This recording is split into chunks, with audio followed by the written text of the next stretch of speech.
Hi guys! Today's shift is Usobang and time check now it's 7 p.m. And kakatapos ko lang na nagpatumba, charot, hindi, nagpanikaso o nagpatulog ng mga Ryusha. Pero out of 9, merong isa na lang na hindi natutulog. Ngayon, binabantayan ko, nagmamimamori lang ako sa kanya kasi hindi talaga siya makatulog paggabi guys.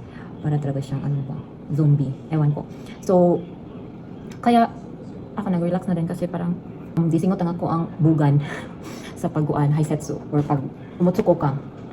And currently, nakauyo na sad ko sa ako ang schedule or shift diri sa group home.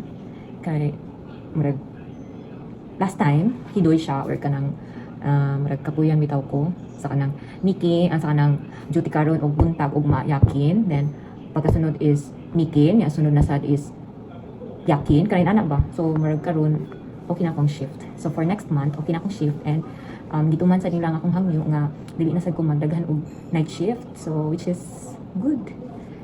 Maulam na siya guys. So far walay changes ako ang sweldo, pero okay lang na siya.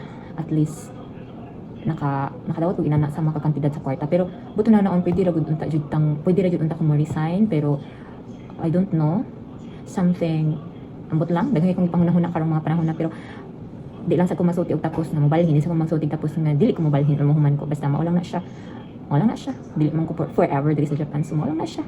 So thank you for listening my mungko, charot, thank you for listening my hanashi, my istorya, kalisod ba mag Tagalog So mao na siya guys. So alas City Gis na, and makaon sad siguro ko panihapon no, kay out na ko is 9 PM, dugay-dugay pa man. So mao na siya. Otskari sa mga minasang. Thank you so much for always watching my video.